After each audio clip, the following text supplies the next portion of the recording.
Bismillahirrahmanirrahim. Assalamualaikum warahmatullahi wabarakatuh. Kami akan membicarakan mengenai teori perkembangan kognitif berdasarkan Cem Piaget. Ada 4 teori ini. Yang pertama, sensor motor, iaitu bayi yang baru lahir sehingga berumur 2 tahun. Sensor motor ini bermaksud perkembangan kognitif di mana bayi menggunakan 5 derianya dan pergerakan fizikalnya untuk mempelajari tentang keadaan persekitarannya. Antara faktor-faktor yang berlaku sensor motor dalam bayi itu ialah bayi bergerak balas terhadap rangsangan secara refleksi semula jadi. Situasi ini dapat dilihat apabila bayi secara refleksi atau spontan menggenggam jari seseorang yang diletakkan di atas telapak tangannya.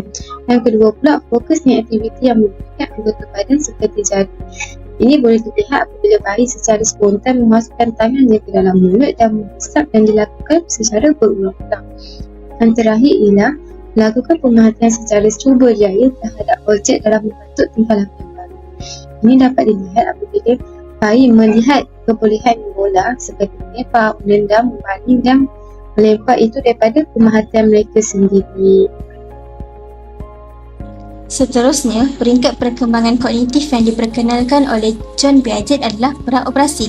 Tahap ini bermula pada usia 2 hingga ke 7 tahun dan mempunyai dua komponen penting. Yang pertama, fungsi simbol dan bersifat intuitif. Pada peringkat ni, kanak-kanak ni mula terlibat dalam bermain simbolik dan belajar memanipulasi simbol serta perkembangan bahasa.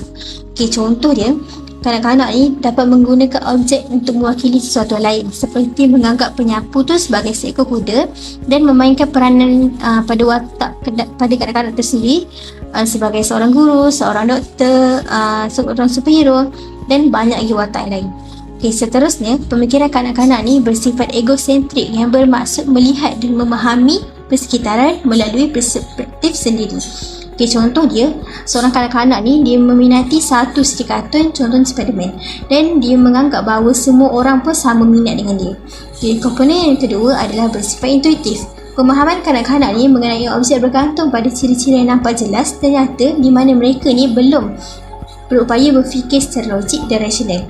Contohnya, apabila 2 gelas yang diisi air isi pada yang sama dan dituangkan ke dalam 2 bekas yang berbeza, 1 gelas dan 1 cawan, dan apabila ditanya bekas manakah yang lebih banyak air, jadi kanak-kanak pada peringkat ni akan jawab gelas. Sebab apa? Sebab kanak-kanak pada peringkat ni belum memperoleh konsep pengekalan. Sifat pengekalan ni merujuk pada bilangan atau jumlah sesuatu elemen tetap walaupun susunan atau pelihatannya telah ditukar. Seterusnya ialah peringkat ketiga, iaitu operasi konkret. Pada peringkat ini, ia berlaku dalam kumpulan usia 7 hingga 11 tahun. Terdapat beberapa ciri operasi konkret. Yang pertama, pada peringkat ini, kanak-kanak mula mengembangkan kebolehan berfikir secara logik yang realistik walaupun pemikiran mereka masih terikat dengan situasi konkret. Yang kedua, kanak-kanak juga mampu memahami konsep yang konkret, iaitu sesuatu yang dapat dilihat seperti meja, dan konsep yang abstrak seperti masa dan ruang. Yang ketiga, kanak-kanak juga mula mengaplikasikan prinsip matematik dengan lebih berkesan dan membangunkan kemahiran berfikir yang lebih kompleks. Akhir sekali, kanak-kanak juga boleh membuat klasifikasi objek berdasarkan ciri-ciri dan sifat-sifat tertentu serta memahami prinsip conservation. Kemampuan klasifikasi boleh dilihat apabila seorang kanak-kanak boleh memahami bahawa objek boleh dikelaskan sebagai buah kerana ia mengandungi ciri-ciri seperti manis, boleh dimakan dan ada biji. Contoh yang lain bagi peringkat ketiga ini ialah kanak-kanak mampu mengelompokkan beberapa jenis tumbuhan mengikut ciri-ciri yang sebadan. Seterusnya, kanak-kanak juga mampu memahami konsep-konsep nombor, berat, susunan dan ketumpatan.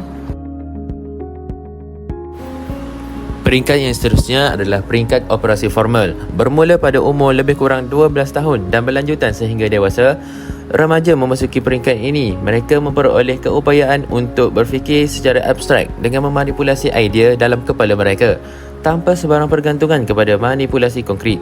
Dalam peringkat operasi formal, kanak-kanak cenderung untuk menakul dengan cara yang lebih abstrak, sistematik dan reflektif. Mereka lebih cenderung untuk menggunakan logik untuk memikirkan kemungkinan akibat setiap tindakan sebelum melaksanakannya.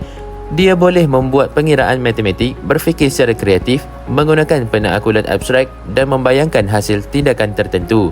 Contoh perbezaan antara peringkat operasi konkret dan formal ialah jawapan kepada soalan jika Kelly lebih tinggi daripada Ali dan Ali lebih tinggi daripada Joe, siapakah yang paling tinggi? Ini adalah contoh penaklukan inferensi, iaitu kebolehan untuk berfikir tentang perkara-perkara yang kanak-kanak itu sebenarnya tidak alami.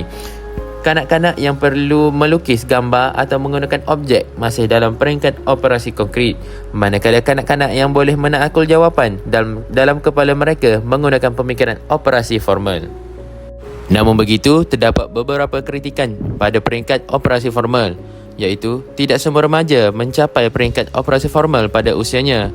Hal ini bergantung kepada kemunculan pemikiran kritis yang difaktorkan oleh faktor pendidikan, ibu bapa dan pengaruh budaya. Sesetengah kanak-kanak tidak mengembangkan kemahiran berfikir yang diperlukan untuk mendekati tahap ini.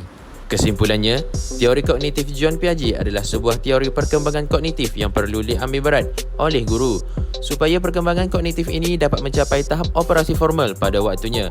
Tambahan pula, dengan faktor keibubapaan, budaya dan teknologi pada hari ini, kemungkinan perkembangan kognitif kanak-kanak boleh berkembang dengan lebih baik.